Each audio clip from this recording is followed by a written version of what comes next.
안녕하세요. 오늘 다룰 이야기는 요즘 정말 많은 분들이 걱정하고 계신 바로 그 질문입니다. 원달러 환율이 1,500원을 향해 가고 있는 지금, 우리 경제에 또 한 번의 위기가 찾아오는 건 아닐까요? 뉴스를 보면 정말 심상치가 않죠. 많은 분들이 1998년 IMF 외환 위기의 그 힘들었던 기억을 떠올리실 겁니다. 그런데 말이죠. 과연 지금 상황이 그때와 같다고 할 수 있을까요? 역사는 정말 반복되고 있는 걸까요? 자, 이걸 한번 보세요. 1998년과 지금을 간단히 비교만 해봐도 완전히 다른 점들이 눈에 띕니다. 주식시장은 그때와 정반대로 움직이고 있고 국가 위험도 지표도 아주 안정적이죠. 그래서 지금 무슨 일이 벌어지고 있는지 제대로 이해하려면 한국 경제의 미래를 두고 팽팽하게 맞서는 두 가지 시나리오를 모두 들여다봐야 합니다. 오늘 우리가 함께 따라가 볼 이야기의 순서입니다. 먼저 지금 왜 원화 가치가 떨어지는지 근본적인 이유부터 짚어보고요. 그 다음에 희망적인 시나리오와 비관적인 시나리오를 하나씩 뜯어보겠습니다. 그리고 이 모든 판을 뒤흔들 수 있는 외부 변수들은 뭔지, 마지막으로 이 모든 상황 속에서 우리는 어떻게 자산을 지켜야 할지 이야기 나눠보겠습니다. 자, 그럼 첫 번째 이야기부터 시작해보죠. 지금 벌어지는 논쟁에 앞서서 우리 모두의 지갑에 직접적인 영향을 미치고 있는 아주 기본적인 개념, 바로 인플레이션부터 확실히 이해하고 넘어가야 합니다. 한 MIT 경제학자가 이렇게 설명하더군요. 식당에 갔는데 똑같은 메뉴를 시켰는데도 돈을 더 내야 하는 상황. 맞습니다. 바로 화폐, 즉 우리가 쓰는 돈 자체의 가치가 떨어지고 있다는 뜻이죠. 여기서 정말 중요한 개념이 바로 화폐 착각입니다. 예를 들어서요, 내 연봉이 5% 올랐다고 막 좋아했어요. 그런데 물가가 12% 올랐다면? 사실상 내 구매력은 7%나 줄어든 겁니다. 내 지갑이 실제로는 더 얇아졌는데도 그걸 잘 깨닫지 못하는 거죠. 자, 그럼 이제 본격적으로 첫 번째 시나리오로 들어가 보겠습니다. 지금의 이 높은 환율이 위기의 신호가 아니라 오히려 한국 경제의 체질이 완전히 바뀌었다는 증거라는 아주 긍정적인 해석입니다. 이 표를 보시면 1998년과 지금이 얼마나 다른지 한눈에 보입니다. 코스피 지수는 그때와 정반대죠. 국가 부도 위험을 나타내는 CDS 프리미엄은 그때 하늘 높은 줄 모르고 치솟았지만 지금은 아주 낮아요. 그런데 가장 결정적인 차이는 바로 이겁니다. 1998년엔 외국인들이 돈을 빼서 도망가느라 환율이 올랐다면 지금은 한국인들이 해외로 투자하러 진출하기 때문에 환율이 오른다는 겁니다. 바로 이 사람들입니다. 미국 주식을 사는 우리 서학 개미들, 그리고 관세 같은 무역 장벽을 피하려고 아예 미국에 공장을 짓는 대기업들, 또 안정적인 수익을 위해 해외 자산 비중을 늘리는 국민연금까지. 개인, 기업, 정부라는 우리 경제의 세 축이 모두가 한마음으로 원화를 팔고 달러를 사들이고 있는 겁니다. 이러니 달러 수요가 폭발할 수밖에요. 이 규모가 얼마나 엄청나냐면요. 국민연금 하나만 봐도 해외에 투자한 돈이 무려 600조 원이 넘습니다. 이게 뭔 의미할까요?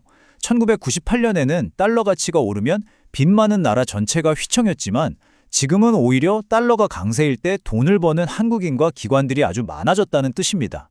상황이 완전히 달라진 거죠. 하지만 이 현상을 완전히 반대로 해석하는 아주 어둡고 무서운 시나리오도 존재합니다. 이 두 번째 이야기는 우리나라를 지탱하는 바로 그 건설 산업으로부터 위기의 도미노가 시작될 수 있다고 경고합니다. 이건 정말 끔찍한 연쇄 반응인데요. 환율이 1,500원을 넘어서면 수입에 의존하는 철근이나 유류 같은 자재값이 감당할 수 없을 정도로 오릅니다. 그럼 건설사들은 말 그대로 죽음의 구간에 들어서는 거예요. 건물을 지으면 지을수록 손해니까 그냥 모든 공사를 멈춰버리는 거죠. 보통 아파트를 짓는데 3년 정도 걸리잖아요? 그 말은 바로 오늘 내리는 결정이 2028년에 현실이 된다는 겁니다. 지금 시작되는 착공 제로 시대는 몇 년 뒤 우리 사회에 닥칠 재앙적인 주택 공급 부족을 예고하는 거나 마찬가지입니다. 그런데 여기서 문제가 끝나지 않습니다. 상황은 더 최악으로 치달을 수 있어요. 건설사들이 줄줄이 무너지면 그 돈을 빌려준 은행도 위험해지겠죠. 이걸 막기 위해 최악의 경우 중앙은행인 한국은행이 부실 채권을 떠안고 돈을 찍어내야 할지도 모릅니다. 집이라는 핵심 자산의 공급이 뚝 끊기는 바로 그 순간에 원화의 가치마저 송두리째 흔들리는 겁니다. 이 두 가지가 만나면 바로 스태그플레이션이라는 최악의 괴물이 태어납니다. 내 월급은 그대로인데 짜장면 한 그릇에 2만 원을 내야 하는 세상. 이게 바로 2028년 위기 시나리오가 그리고 있는 비극적인 결말입니다. 자, 그럼 이 두 가지 미래 중에 어떤 쪽이 더 현실이 될 가능성이 높을까요? 사실 그 결과는 아직 정해지지 않았습니다. 지금부터 우리가 살펴볼 몇 가지 강력한 글로벌 변수들이 이 저울을 어느 한쪽으로 확 기울게 만들 수 있거든요. 첫 번째는 바로 미국 정치입니다. 예를 들어서 트럼프 행정부가 다시 들어섰을 때 공격적인 관세 정책이나 감세 정책을 펼친다고 해보죠.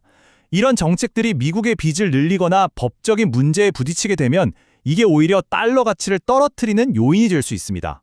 이처럼 미국의 정책 결정 하나하나가 전 세계 통화 시장을 뒤흔드는 거대한 변수가 되는 겁니다. 두 번째는 전 세계 중앙은행들이 더 이상 한 방향으로 움직이지 않는다는 겁니다. 예전에는 미국이 금리를 올리면 다 같이 올리고 내리면 다 같이 내리는 분위기였잖아요. 그런데 이제는 미국은 금리를 내리는데 일본은 올리는 식으로 제각각입니다. 이렇게 되면 돈의 흐름이 아주 복잡하고 예측 불가능해지면서 시장의 변동성은 훨씬 더 커질 수밖에 없습니다. 자, 이제 마지막 섹션입니다. 가장 중요한 질문이죠. 이렇게 서로 다른 시나리오가 충돌하고 예측 불가능한 변수까지 가득한 세상에서 도대체 우리는 어떻게 자산을 지켜야 할까요? 전문가들이 거의 하나같이 하는 말이 있습니다. 이제 미래가 오를지 내릴지 예측하려는 시도는 의미가 없다는 겁니다. 그 대신 계속해서 출렁이는 이 파도를 타는 법을 배워야 한다는 거죠.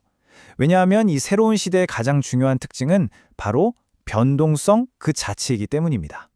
결국 어떤 시나리오가 펼쳐지더라도 흔들리지 않을 회복력 있는 자산 계획을 세우는 게 핵심입니다.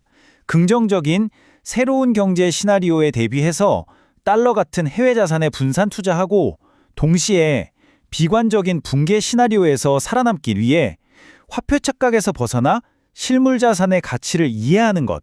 이제 이런 것들은 더 이상 선택이 아니라 생존을 위한 필수가 되었습니다. 마지막으로 이런 질문을 하나 남기면서 오늘 이야기를 마무리할까 합니다. 이 거대한 경제의 파도가 우리 세상을 완전히 바꿔놓고 있는 지금, 우리는 어쩌면 부의 본질에 대해 다시 생각해봐야 할 때인지도 모릅니다. 과연 부라는 것은 통장에 찍힌 숫자를 늘리는 것일까요? 아니면 그 숫자와 상관없이 내가 원하는 물건을 사고 필요한 서비스를 누리고 안전을 지킬 수 있는 진짜 힘 그 자체일까요?